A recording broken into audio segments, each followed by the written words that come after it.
अंधी सास का सच। निशा की सास अंधी थी।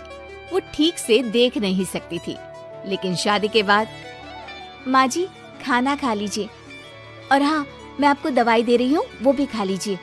नहीं नहीं बेटा, तू बस खाना बना ले, मुझे अंदाजा है मैं खुद ही खा लूंगी सब कुछ। रोज सुबह निशा की सास की आदत थी। निशा बेटा, सब्जी दे दे, मैं काट देती हूँ। अरे नहीं नहीं माँ जी, आपको चाकू लग सकता है। नहीं नहीं बहू, मुझे अंदाजा है कि कैसे काटना है, काफी वक्त से कर रही हूँ ना मैं। वैसे भी डॉक्टर ने कहा है कि थोड़ा बहुत काम करना जरूरी होता है। माँ जी, डॉक्टर ने कहा है तो दे देती हूँ आपको, लेकिन मेरा मन नहीं मान रहा। अरे बहू, काम नहीं करूँगी तो कैसे चलेगा, बिल्कुल ही अपाहिज हो जाऊंगी। निशा सास को वो जो काम बोलती वो करने दे देती है। एक दिन निशा की सहेली का फोन आता है। सास सुन रही होती है कि वो किसी से बात कर रही है। क्या हो गया रमा, हमेशा परेशान से ही क्यों रहती हो? आ जाओ ना कभी मेरे घर पर। अरे नहीं रे, तुझे परेशान नहीं करना चाहती हूँ। मैं जानती हूँ तेरी सास अंधी है। अरे कैसे मैनेज करती होगी तू अकेले? मेरे घर में मेरी सास कोई काम नहीं करती।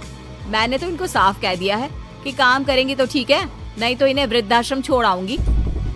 निशा की सास सहेली की बात सुनकर डर जाती है। वो बिना निशा का जवाब सुने वहाँ से चली जाती है। सास के जाने के बाद निशा कहती है, अरे नहीं नहीं, मेरी सास तो पूरा काम करती है। वो सब्जी काट देती है तो मैं छोंक देती हूँ, वो आटा गूंथ देती है तो मैं रोटी बना देती हूँ। अरे माँ जी तो झाड़ू भी इतना अच्छा लगाती है कि किसी को लगे ही नहीं कि किसी अंधे इंसान ने झाड़ू लगाया होगा। तू तो किस्मत वाली है। अरे मेरी सास के तो सारे अंग ठीक होने के बाद भी मगरमच्छ की तरह पसरी रहती है, सारा दिन सारी रात। अरे पता नहीं बुढ़िया को इतनी नींद आती भी कैसे है। खैर, वक्त बीतता है और एक दिन निशा मोहल्ले में पति के साथ जा रही होती है कि सास की सहेली मिल जाती है। अरे आंटी कैसी हैं आप? कहाँ जा रही हैं? तुम लोगों के घर ही जा रही हूँ बेटा, तेरी माँ ने बुलाया है, कह रही थी बहुत जरूरी काम है। वैसे तुम लोग कहाँ जा रहे हो? हम मेरे मायके जा रहे हैं। अच्छा, आप मम्मी जी के पास रहेंगी तो हम लोगों को कोई चिंता भी नहीं होगी। बेटा बहू चले जाते हैं। सहेली निशा के घर में जैसे ही घुसती है, उसकी सास कहती है, आ गई रीना, जब से अंधी हो गई हूँ तू तो आती ही नहीं घर। अरे क्या बताऊं सीमा, तेरा तो मुझे कुछ समझ में ही नहीं आया। अरे जैसे ही बेटी की शादी हुई उधर तू अंधी हो गई, कैसे? मतलब समझ में नहीं आया। सास जोर जोर से हंसती है। अरे पागल हो गई है क्या? किसी अच्छे डॉक्टर को दिखाना, ठीक हो जाएगी। मन नहीं करता क्या दुनिया देखने का? कल को पोता पोती होंगे, उन्हें कौन खिलाएगा? तेरी भी तो बहू आई है, तेरे भी तो बेटे को बच्चा हुआ, कितना खिला लिया तूने। अरे हमारी तो किस्मत ही फूटी थी। लड़की की पहले दिन से ही डिमांड थी कि सास ससुर के साथ नहीं रहना, चाहे जो हो जाए। अब बोल क्या करती मैं? फिर क्या कर लिया तूने?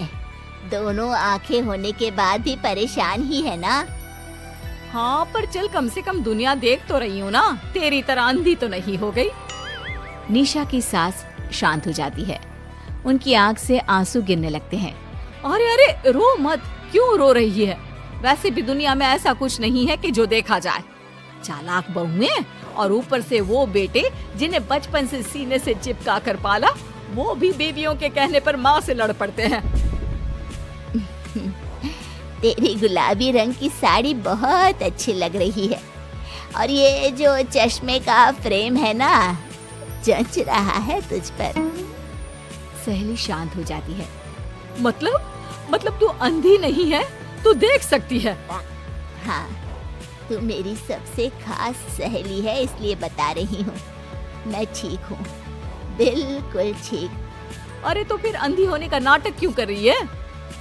दुनिया देख ली है मैंने, देखा है मैंने कैसे सास को देखकर बहुएं रंग बदलती है। मैं अपने बेटे के बिना नहीं रह सकती। पति का साया तो पहले ही उठ गया, बेटे को बहू ले गई तो क्या करूंगी। सारा काम कर देती हूँ, वो इसी में खुश है। सहेली निशा की सास को गले लगा लेती है।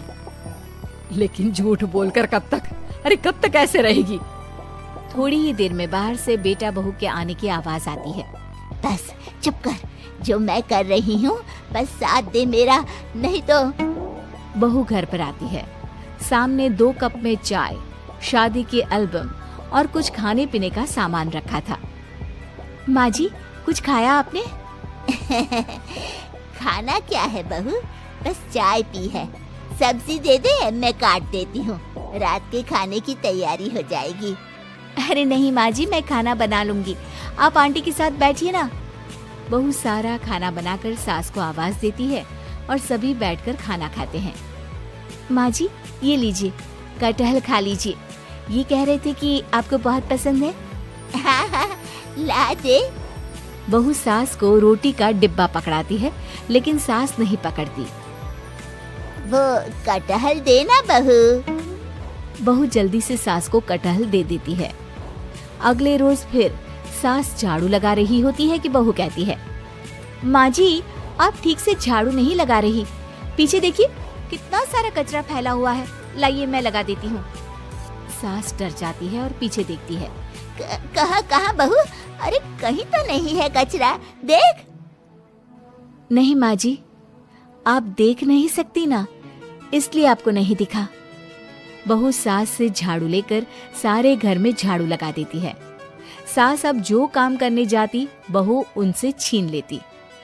क्या बात है बहू, आजकल तुम मुझे कोई काम क्यों नहीं करने देती? माँ जी, काम ही क्या है, हम 3 लोगों के लिए खाना और 2 कमरे की घर की सफाई, ये तो मैं आसानी से कर सकती हूँ। सास को समझ में नहीं आता कि आखिर बहू ऐसा क्यों बोल रही है। वो कुछ दिनों तक सब देखती है और फिर एक दिन बहू की सहेली आती है। अरे रमा, क्या बात है, कैसे आना हुआ? बैठ, मैं चाय लाती हूँ। अरे नहीं नहीं निशा, तू सहेली से बात कर, मैं ले आती हूँ चाय। वाह, क्या बात है, तेरी सास को आंख से दिख भी नहीं रहा, लेकिन चाय बनाने को तैयार। और एक मेरी वाली है, हाथ पैर हिलाने की भी पैसे लेती है। वैसे यार आज मैं रिलैक्स हूँ, छोड़ आई मैं उन्हें वृद्धाश्रम। सास डर जाती है और अंदर से चाय बनाकर ले आती है, लेकिन डर के मारे सास के हाथ से चाय की ट्रे गिर जाती है। बहू की सहेली बोल पड़ती है, अरे कुछ काम होता नहीं है तो करती क्यों है बुढ़िया, एहसान दिखाने के लिए? अरे मैं तो कहती हूँ तू भी इस अंधी को वहीं छोड़ा। नहीं नहीं निशा बहू, मुझे माफ कर दे, गलती से ट्रे गिर गई, मैं सारा काम करूँगी, बस मुझे मेरे बेटे से अलग ना कर, मैं नहीं रह पाऊंगी उसे देखे बिना। बस माँ, यही सुनना था। आप देख सकती हैं, फिर भी डर के मारे जो नाटक आपने अंधी होने का खेला, मैं उसे खत्म करना चाहती थी। माँ जी, आप घर की बड़ी हैं, मेरे पति की माँ है, मेरे लिए आपकी जगह भगवान से कम नहीं। आप अंधी नहीं भी होंगी तो भी मैं कभी भी आपको खुद से दूर नहीं करूंगी। माँ जी, मेरा विश्वास रखिए। फिर निशा सहेली को देखती है। अच्छा होगा रमा कि तुम मेरे घर से चली जाए, क्योंकि मेरे घर में ऐसे लोगों के लिए कोई जगह नहीं है जो बड़ों की इज्जत नहीं करते।